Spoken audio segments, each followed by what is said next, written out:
Mari kita berdoa. Tuhan, kami sudah ada di hadapan-Mu. Rindu Engkau berbicara kepada kami. Kami sangat memohon supaya Roh-Mu yang kudus bekerja. Sehingga lewat kebenaran firman-Mu yang kami dengar, Tuhan, bawa kami untuk semakin mengenal-Mu. Tuhan, bawa hati kami untuk boleh semakin tunduk kepada kebenaran-Mu itu. Berkati kami Tuhan, dan Engkaulah menghalau segala kuasa kegelapan dari tengah-tengah kami. Kami serahkan diri kami serahkan pemberitaan firman-Mu. Roh-Mu yang kudus bekerja dengan leluasa. Di dalam nama Tuhan Yesus kami berdoa. Amin. Jemaat kami persilakan duduk kembali. Selamat pagi untuk kita semua. Iya. Mari kita melihat firman Tuhan yang akan kita belajar pagi ini dari 1 Yohanes 1 ayat 5 sampai 10.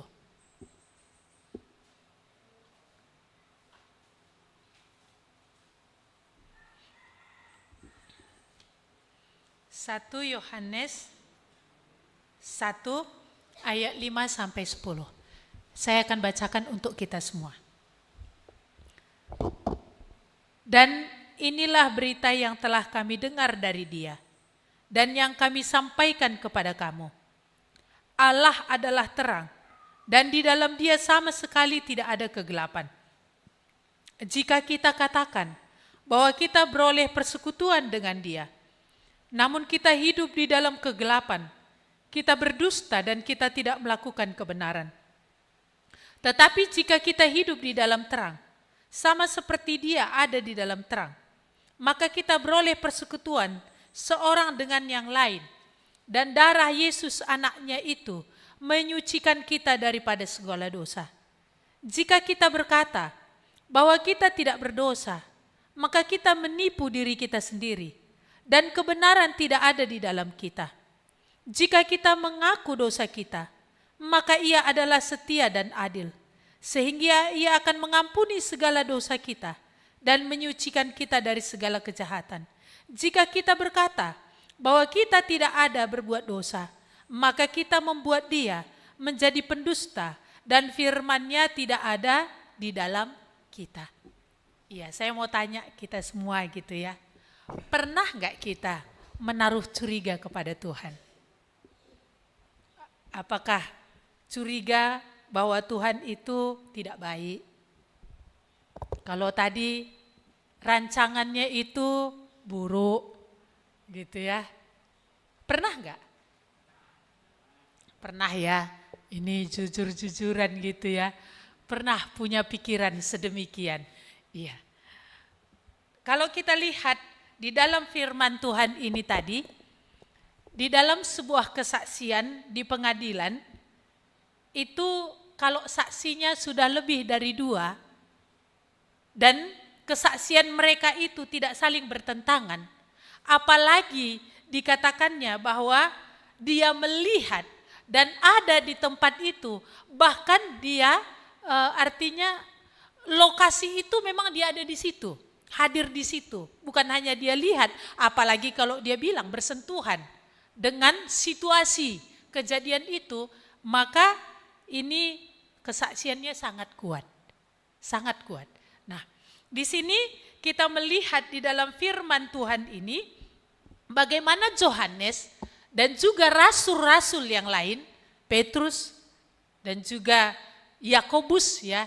Yakobus sekalipun dia tidak rasul, tetapi dia adalah saudara Yesus yang dianggap pada jemaat mula-mula itu adalah sebagai soko guru, yaitu yang dituakan di jemaat mula-mula. Jadi mereka ini adalah saksi-saksi. Siapakah firman itu? Siapakah hidup yang kekal itu?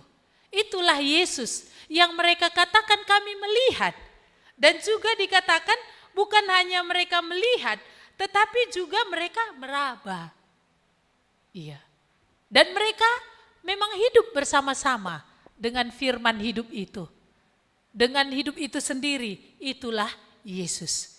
Nah, di sini tadi dikatakan, dan inilah berita yang telah kami dengar dari Dia. Dari siapa? Dari Yesus, dari firman hidup itu. Dikatakan bahwa ini kami sampaikan kepadamu. Dia bukan hanya saksi yang mendengar, tapi memang dia terima apa yang diberitakan oleh Yesus itu sendiri tentang Allah. Di dalam Yohanes 1 ayat 18 dikatakan tidak ada seorang pun pernah melihat Allah. Kecuali anak tunggal Allah yang ada di pangkuan Bapa, Dia yang menyatakannya. Tidak ada seorang pun bisa melihat Allah, lalu bagaimana orang itu akan bisa mengenal Allah? Bagaimana dia tahu akan Allah?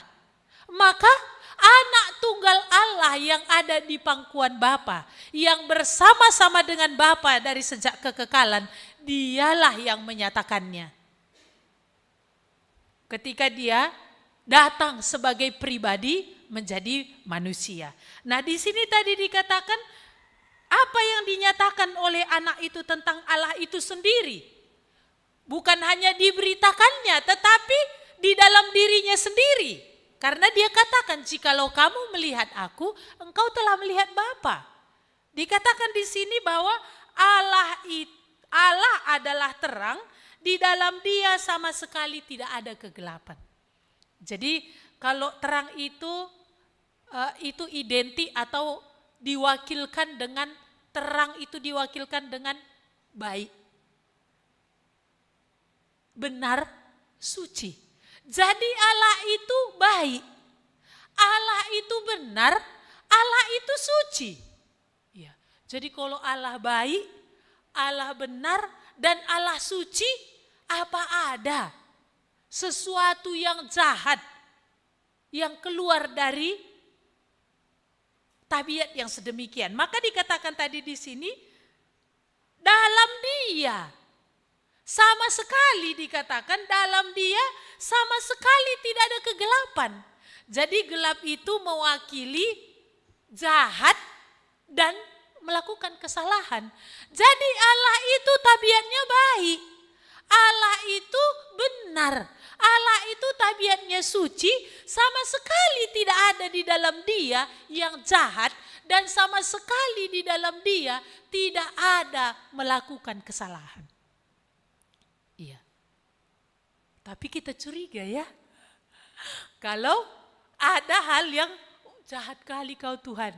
Ya apalagi kalau memang sama sekali belum datang kepada Tuhan ya, banyak curiganya. Padahal tadi dikatakan di sini, inilah Allah. Dia baik. Lalu kalau begitu, kok aku berpikir Dia tidak baik? Kacamatanya siapa yang salah gitu ya. Ini berarti cara pandang. Iya, kalau bisa dibilang, kalau mata kita minus, ya, nggak pakai kacamata kita, ini apa yang akan terjadi? Kalau ada pun nanti misalkan orang yang datang, itu kita kira nanti pohon yang bergoyang.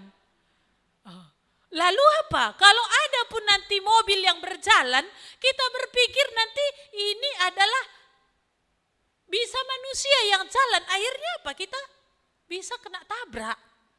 Itu karena apa? Karena mata kita yang bermasalah.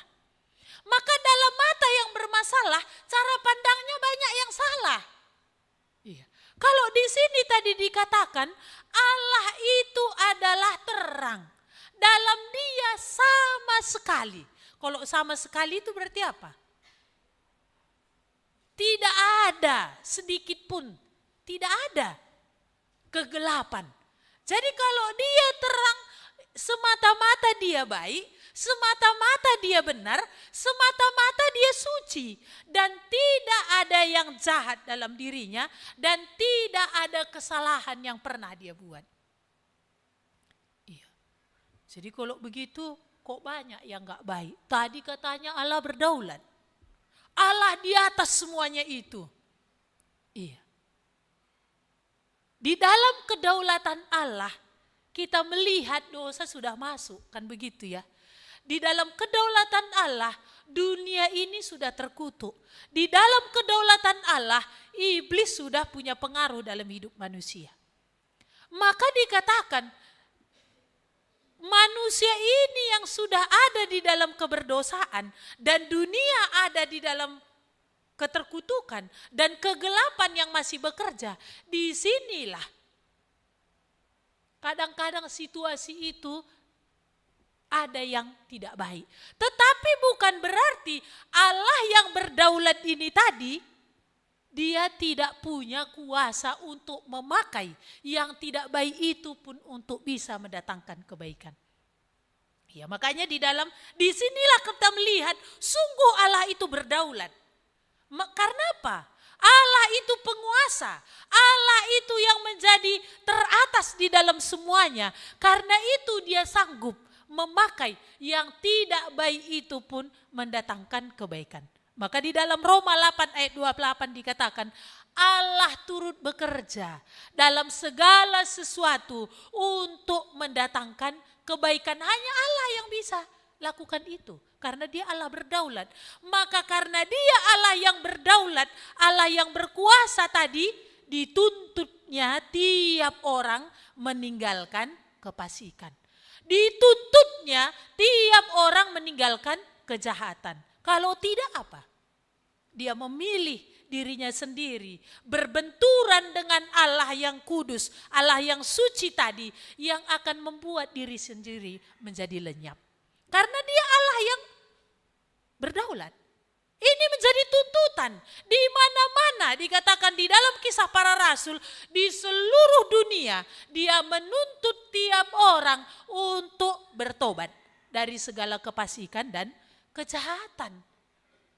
Iya. Maka di sini tadi kita melihat dikatakan Allah itu tadi baik.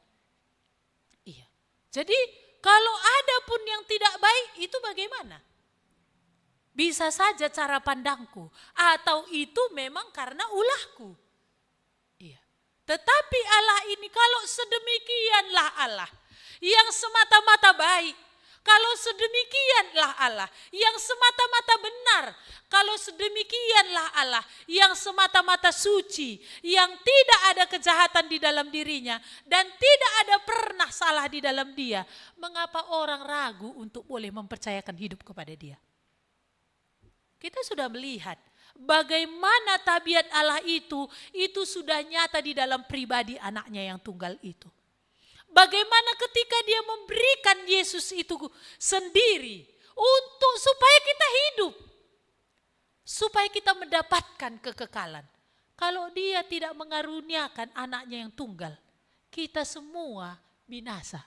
Kalau dia tidak memberikan anaknya yang tunggal, menjadi tebusan atas dosa, kita semua akan berujung kepada neraka yang kekal itu.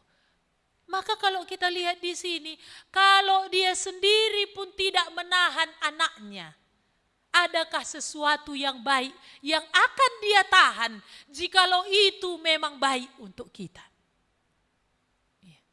Saya dulu berpikir, Tuhan, kenapalah ya cepat kali kau panggil mamaku. Lalu jarak 2 tahun kau panggil lagi bapakku. Walaupun sebelumnya sudah ada Tuhan mendahului, sekalipun ayah ibuku meninggalkan aku, tetapi Tuhan menyambut aku. Itu sebulan sudah berbicara Tuhan ketika kejadian mama belum meninggal. Tapi begitu kejadian mama meninggal, ada dalam hati, kenapa ya Tuhan?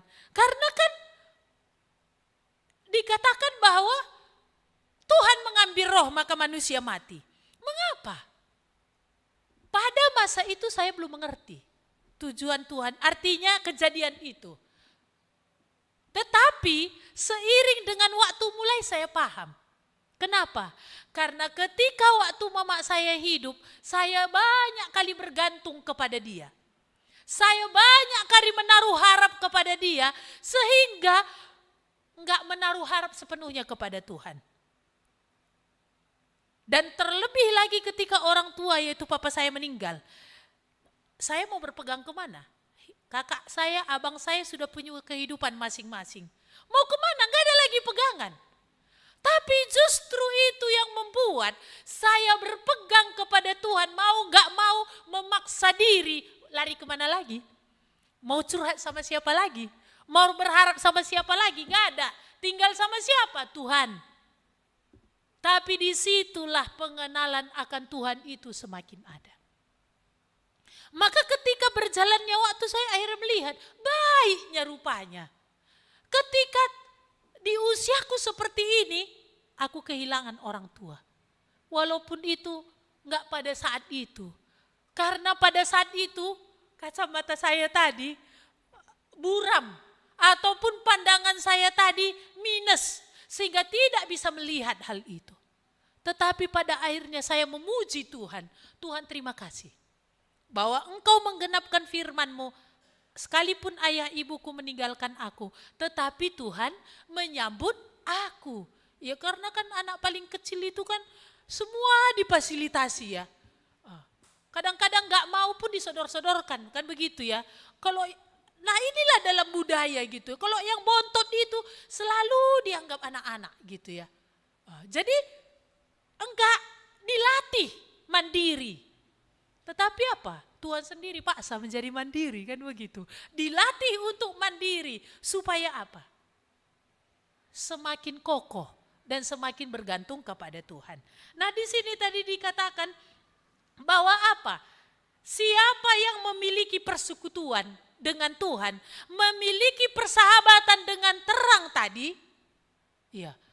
Artinya tiap-tiap orang yang sudah datang kepada Tuhan, yang membangun hubungan persekutuan dengan Tuhan, membangun hubungan persahabatan dengan Tuhan, dikatakan tadi di ayat yang ke-6 ini bagaimana? Jika kita katakan bahwa kita beroleh persekutuan dengan Dia, namun kita hidup dalam kegelapan, kita berdusta dan kita tidak melakukan kebenaran. Jadi Allah tadi terang, dalam Dia tidak ada kegelapan. Maka kalau orang bersekutu kepada Tuhan, orang menjalin persahabatan dengan Tuhan, orang memiliki hubungan dengan Tuhan, orang yang terus membangun hubungan dengan Tuhan, di sini dikatakan apa? Ia akan hidup dalam terang. Tapi kalau dia bilang, aku hidup dalam terang, tapi aku bersekutu dengan Tuhan. Tapi nyatanya hidupnya ada dalam kegelapan. Berarti apa? Kamu bohong. Tema kita hari ini, persekutuan dengan Tuhan akan nyata di dalam sikap. Iya. Persahabatan dengan Tuhan ataupun persekutuan dengan Tuhan ini nyata dalam sikap. Maka di sini tadi kita melihat ada orang yang berkata aku bersekutu dengan Tuhan. Tapi sikap hidupnya gelap. Berarti kalau gelap tadi apa? Hidup dalam kejahatan, terus melakukan kesalahan. Nah ini tadi dikatakan apa? Kita berdusta. Karena Tuhan bilang, akulah terang dunia. Barang siapa mengikut aku, ia tidak akan berjalan dalam kegelapan, melainkan dia mempunyai terang hidup.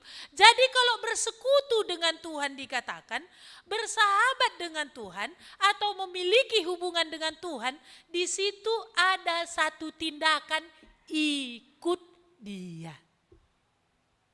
Jadi orang yang bersekutu itu pasti ada satu tindakan yang aktif. Yaitu apa? Ikut Dia. Bukan aku diikut Tuhan. Maunya yang mana? Seringan yang diinginkan orang yang mana? Ini aku diikut oleh Tuhan. Ini salah. Kan tadi kita udah belajar. Dia Allah yang berdaulat. Jadi kalau bersekutu dengan Tuhan, nanti sikap yang lahir itu adalah aku ikut Dia. Tapi kalau di dalam Yohanes 3 19 sampai 21 itu nanti Bapak Ibu bisa baca ya, dikatakan bahwa apa? Orang yang berada di dalam hukuman itu adalah orang yang tetap hidup dalam gelap. Karena dia benci terang. Sebab perbuatannya jahat. Nah, jadi hidup dalam gelap itu juga akan nampak dalam perbuatan, dikatakan apa? Benci. Benci terang. Berarti dia nggak mau ikut, dia tolak. Iya. Sikap yang mana yang ada dalam diri kita ya? Iya. Kalau tadi dikatakan persekutuan dengan Tuhan tadi, itu akan ada sikap ikut dia. Kita yang nurut dia. Berarti kalau tidak ada persekutuan itu tadi, hasilnya apa? Akan menolak dia. Membenci, gak suka. Gak suka apa yang dia katakan. Walaupun dengar. Berarti ini gak ada persekutuan. Maka di sini tadi dikatakan, karena ada orang begitu, jika kita katakan. Jadi bukan hanya karena kamu katakan itu, kamu hidup dalam terang maka kamu ada dalam terang. Tapi apakah katamu itu sinkron dengan sikap yang kamu tunjukkan? Itulah dikatakan oleh firman Tuhan ini. Iya, kalau tadi dalam sekolah minggu dibilang ya, iya. Kalau sikap kita kan itu untuk dilihat oleh orang. Kata-kata itu harus sama, sejajar, ataupun berpadanan dengan sikap kita tadi. Maka di sini dikatakan dalam ayat ini, jika kita katakan kita bersekutu, tapi faktanya kita hidup dalam kegelapan, kamu bohong. Ya mungkin apa? Ya mungkin karena hari-hari ikuti semua kegiatan begitu ya. Karena ikuti semua ibadah. Lalu itu menjadi satu klaim. Aku udah bersekutu dengan Tuhan. Tapi coba periksa. Apakah memang dalam sikap hidup adalah ikut firman-Nya atau justru gak suka firman-Nya? Malah dikatakan benci. Iya. Jadi dikatakan tadi di sini ayat 7, jika kita hidup di dalam terang sama seperti Dia ada di dalam terang, maka kita beroleh persekutuan seorang dengan yang lain. Jadi salib itu ada ke atas, ada ke samping. Gak bisa, aku ini hubunganku baik dengan Tuhan. Dengan orang rusak semua. Pokoknya aku dengan Tuhan baik. Tapi dengan sekeliling semua bermasalah. Ini gak benar Tuhan bilang. Gak ada Tuhan bilang kasihi Tuhan Allahmu dengan segenap hatimu lalu kasih kepada manusia, ini nomor 2 kan, gak ada. Ini dua hal yang gak pernah, artinya ini gak seiring. Ini dua-dua ini pasti berpadanan. Kasih kepada Tuhan ini akan melahirkan kasih kepada sesama. Kasih kepada Tuhan ini akan membuat hubungan baik dengan sesama. Maka di sini tadi dikatakan, hidup yang semakin ikut Tuhan, hidup yang semakin membangun persekutuan dengan Tuhan, ini akan membangun hubungan semakin baik dengan sesama. Maka kadang-kadang ini menjadi pemeriksaan ya, ini menjadi satu tolak ukur juga dalam diri kita. Aku ini kayak mana? Karena kan kadang-kadang seperti ini tadi ya, bisa kita gak melihat hati ini. Apa kenyataan yang ada aku dengan saudaraku? Jadi kalau aku dengan saudaraku ada masalah, berarti ini pasti masalahnya dengan Tuhan. Wah, saudaraku itu yang bermasalah. Orang dia begitu maka aku begini gitu. Ini kaitannya ke sana. Karena ini tadi Tuhan bilang, jika kita hidup dalam terang, sama seperti Dia ada dalam terang, kita beroleh persekutuan dengan Tuhan. Kalau yang kita lakukan baik, kalau yang kita lakukan benar, kalau yang kita buat suci, siapa yang gak suka? Ada orang yang menolak tiga-tiga ini. Kayaknya sejahat-jahat orang yang 3 ini menjadi dambaannya. Makanya kan banyak orang, kalau dia jahat maunya istrinya dapat yang 3 ini. Baik, benar, suci. Sebaliknya juga, kalau wanitanya gak benar dia pengen yang seperti ini. Gak ada kayaknya orang mengharapkan, gak apa-apa istriku cerewet apa segala macam. Gak ada, dia tetap pasti harapannya ini. Sejahat-jahat orang dia pengen punya teman yang kayak begini. Karena Kenapa? Ini adalah yang indah. Ini sesuatu yang menarik. Jadi kalau bersekutu dengan Tuhan tadi, ini yang akan makin dilahirkan. Ini yang akan makin diwujudkan. Ini yang akan makin jadi dalam kita. Kalau kita ikut. Yang baik itu pasti akan makin mengalir. Yang benar itu akan makin mengalir. Yang suci itu akan makin mengalir. Dan kalau ini kan pasti baik. Maka kan kalau ada perselisihan, jangan koreksi kawan berselisih saja. Tetapi ini sebagai kesempatan, apa andilku di dalam ini? Apa yang kubuat? Kadang-kadang kan kalau kita bermasalah dengan seseorang, full mata ini sama siapa? Sorotan ini penuh sama siapa? Sama orang itu kan. Mana ada sorotannya aku? Tetapi di sini tadi kita melihat, jelas Tuhan katakan, persekutuan dengan Tuhan itu akan melahirkan persekutuan yang baik dengan sesama. Maka perlu, kalau ada tadi masalah, apa peranku di sini? Tentu enggak ada ini bertepuk sebelah tangan. Apa bagianku di dalamnya? Maka ini di sini tadi kita melihat, persekutuan dengan Tuhan bukan hanya akan melahirkan persekutuan dengan sesama, hubungan yang semakin baik, tapi dikatakan apa? Hidup kita pun akan makin terkoreksi. Maka dikatakan di ayat yang 7 ini tadi, dan darah Yesus anaknya itu menyucikan kita dari segala dosa. Kita makin akan diperiksa, kita akan makin ditunjukkan apa yang gak benar. Maka ketika orang semakin memiliki persekutuan dengan Tuhan, makin ada empatinya, makin ada simpatinya. Dan artinya makin ada belas kasihannya. Karena apa? Dia sendiri pun makin menyadari ada banyak di dalam diriku ini yang perlu terus dikoreksi. Ada banyak perlu masih terus dikoreksi. Ya kalau tadi kakak Mama Yopan bersaksi ya, iya, awalnya tadi Bibi itu aku enggak orang berdosa. Ini kan karena memang enggak ada tadi terang itu yang menerangi, pada dasarnya kan memang begitu. Kalau orang belum dengar firman Tuhan, umumnya memang berpikir apa? Aku enggak ada dosaku, memang enggak nampak. Dia sendiri pun memang enggak menyadari. Karena yang membuat sadar akan dosa itu adalah roh Tuhan itu sendiri. Maka di sini tadi kita melihat persekutuan dengan Tuhan ini akan membuat hubungan kita makin baik dengan orang. Jadi kalau ada hubungan yang baik dengan enggak baik dengan anak, enggak baik dengan suami, kayaknya kenapa ya? Asal ngomong jumpa atas, asal ngomong berselisih, kok asal ngomong panas gitu ya. Ini baik kita bawa hati kita kepada Tuhan. Apa ini Tuhan?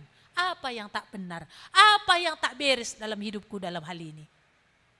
Bukan memang anak ini udah dikasih makan, udah disekolahkan, gak tahu diri, keras kepala, ya kan begitu ya. Kalau seperti ini tadi apa? Ini menunjukkan bahwa apa? Hubungan dengan Tuhan ini bermasalah. Dan kita tadi melihat bahwa apa? Ketika persekutuan dengan Tuhan tadi makin ada, kita yang akan terus makin dikoreksi. Maka seperti pemazmur itu katakan kan, selidikilah aku Tuhan, kenallah jalan-jalanku. Apakah ada hatiku ini serong? Maka ini yang ada. Ketika seseorang itu makin mengenal siapa Tuhan tadi yang kudus, makin ada hati untuk diperiksa Tuhan. Apa yang gak benar dalam hidupku? Apa yang perlu untuk diperbaiki? Iya. Jadi di sini dikatakan ya, tetapi ada tadi dikatakan juga ada orang, jika kita berkata bahwa kita tidak berdosa, maka kita menipu diri sendiri dan kebenaran tidak ada di dalam kita. Jadi kalau orang yang semakin memiliki hubungan dengan Tuhan, enggak akan ada keluar kata seperti ini, aku tidak berdosa, aku tidak berbuat dosa. Enggak akan ada. Kenapa? Karena firman Tuhan itu sendiri makin menyelidiki. Roh Tuhan itu sendiri makin membukakan. Jadi kalau ada orang berkata, aku tidak berdosa, ia nipu dirinya. Setiap orang yang sudah ditebus, hidupnya masih dalam proses. Artinya akan mungkin ada kesalahan berikutnya yang akan bisa dia lakukan. Tetapi apa? Tidak ada dia katakan aku tidak berdosa. Jadi kalau persekutuan dengan Allah ini tadi ini yang makin peka. Kepekaan untuk apa yang tidak benar dalam diri itu makin ada. Iya. Tapi kalau di sini makin bela diri gitu ya. Aku gak ada salah di sini. Aku benar di sini. Ini Tuhan katakan periksa ke atas. Periksa hubungan dengan Tuhan ini. Itu pasti yang menjadi masalah. Iya. Padahal dikatakan tadi di ayat 9, jika kita mengaku dosa, maka ia adalah setia dan adil. Jadi ketika ada pun kesadaran melakukan apa yang salah, dikatakan jika kita mengaku dosa, ia setia dan adil. Ia akan mengampuni segala dosa dan menyucikan kita dari segala kesalahan. Iya, seperti yang Daud lakukannya, dia menetapkan hati. Dia bilang apa? Aku akan jujur kepada Tuhan. Aku akan membukakan, aku akan mengaku kepada Tuhan bahwa aku bersalah. Mari kita melihat di dalam Ibrani 9. Ibrani 9 ayat 14. Saya bacakan Ibrani 9 ayat 14. Betapa lebihnya darah Kristus yang oleh roh yang kekal telah mempersembahkan dirinya sendiri kepada Allah sebagai persembahan yang tak bercacat, akan menyucikan hati nurani kita dari perbuatan-perbuatan yang sia-sia, supaya kita dapat beribadah kepada Allah yang hidup. Jadi dikatakan di sini tadi bahwa kita akan disucikan dari hati nurani. Penyucian hati nurani ini terus menerus. Oleh darah Kristus, supaya kita dapat beribadah kepada Dia, yaitu Allah yang hidup. Maka kita tadi melihat apa? Kalau ada hal yang kita lihat gak benar di dalam diri, maka dikatakan, kalau kita mengaku, ia setia dan adil, ia akan menyucikan. Sekolah minggu tadi juga udah disinggung ya, bahwa Allah yang berdaulat itu juga adalah Allah yang penuh kasih. Allah yang melimpah dalam pengampunan, yang tetap memberi tangannya terbuka bagi orang fasik yang berbalik, bagi orang jahat yang kembali. Dia gak bilang, gak bisa lagi. Enggak. Maka di sini tadi dia katakan, jika kita mengaku, kalau ada kita lihat, bukan pula ya kan artinya dalam hati kita, dia dulu baiklah, baru aku baik. Ini kan salah. Jadi kalau ada hal yang kita lihat di dalam diri tadi, hal yang tidak benar Tuhan katakan, kita bisa datang kepada Tuhan, maka kita akan diampuni dengan limpahnya. Dan juga dikatakan di ayat 10, jika kita berkata bahwa kita tidak ada berbuat dosa, maka kita membuat Dia menjadi pendusta dan firman-Nya tidak ada di dalam kita. Jadi ada 3 kata yang tidak akan keluar dari mulut orang yang sungguh memiliki persekutuan dengan Tuhan. Yang pertama yaitu apa? Kalau dia berkata, aku bersekutu dengan Tuhan, tapi dia hidup dalam kejahatan, ini kamu pendusta. Kalau dia juga berkata, aku bersekutu dengan Tuhan, makin tak sadar dia apa yang gak beres dalam hidupnya, ini juga salah. Dia justru makin sadar apa tak beres dalam diri orang gitu ya kan. Semakin sadar tak beres dalam diri orang. Justru dikatakan persekutuan dengan Tuhan ini makin sadar apa yang tak beres dalam diri. Apa yang untuk perlu makin dikoreksi. Apa yang perlu untuk boleh datang kepada Tuhan untuk diselesaikan. Jadi kalau dikatakan lagi orang yang makin memiliki persekutuan dengan Tuhan. Dikatakan dia tidak akan berkata, aku tidak ada dosa. Gak berani. Aku beres, aku benar. Gak akan berani. Karena apa? Itu dia membuat Tuhan itu menjadi penipu. Karena Tuhan sudah berkata, semua orang telah berbuat dosa. Iya. Maka apa yang bisa kita belajar dari firman Tuhan pada pagi hari ini? Yang pertama, kalau Allah adalah terang, yang di dalam dia sama sekali tidak ada kejahatan, yang semata-mata dia hanya melahirkan yang baik, yang benar dan suci, tidak ada yang jahat dalam dirinya dan tidak akan pernah ada dia membuat kesalahan. Mengapa ragu untuk boleh mempercayakan hidup kepada Tuhan yang sedemikian? Mengapa tidak datang kepada Tuhan yang sedemikian? Mengapa tidak mau membangun hubungan dengan Tuhan yang sedemikian? Lalu mengapa ada muncul kecurigaan kepada Tuhan? Kalau ini adalah dia. Iya.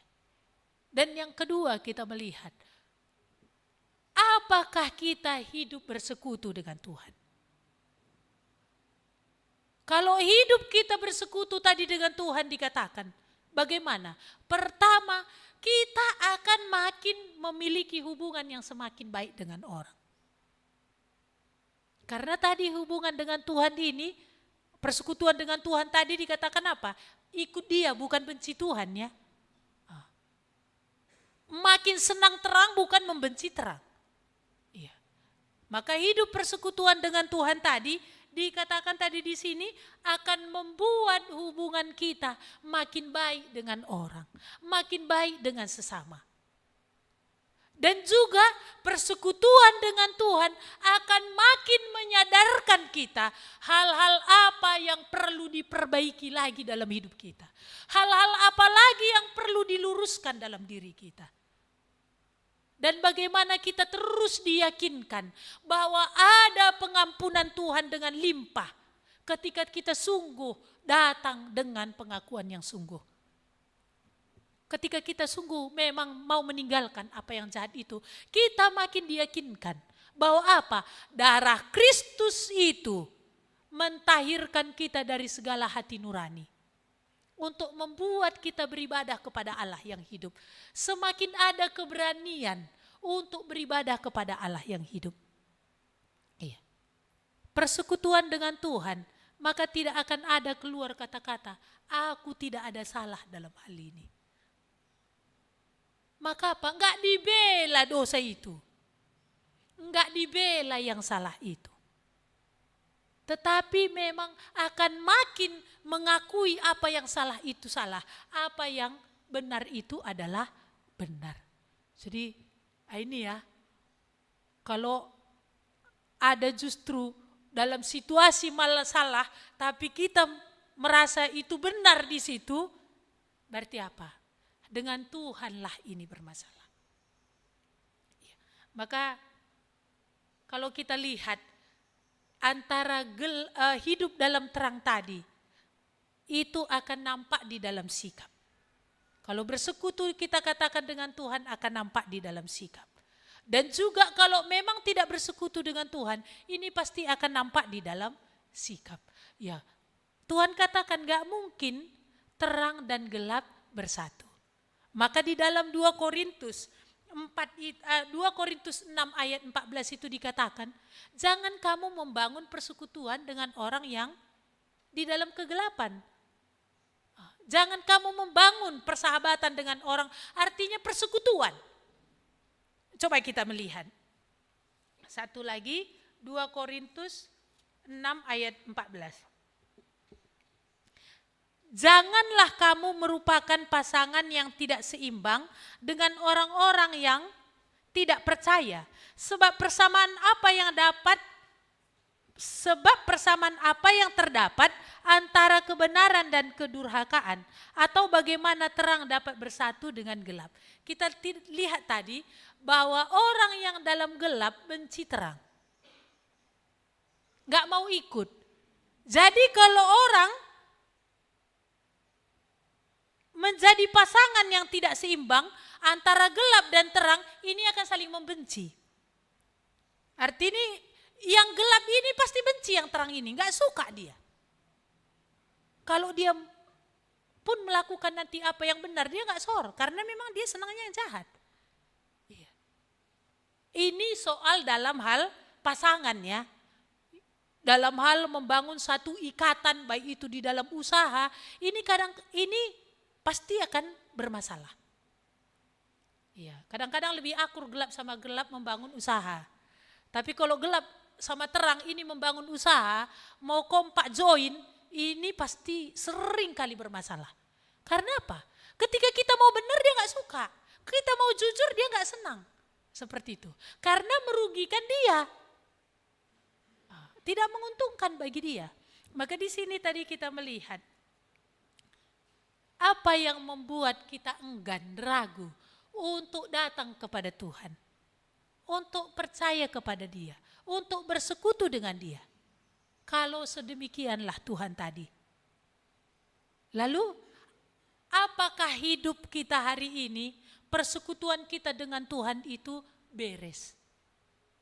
Itu bisa kita lihat bagaimana kita dengan sesama.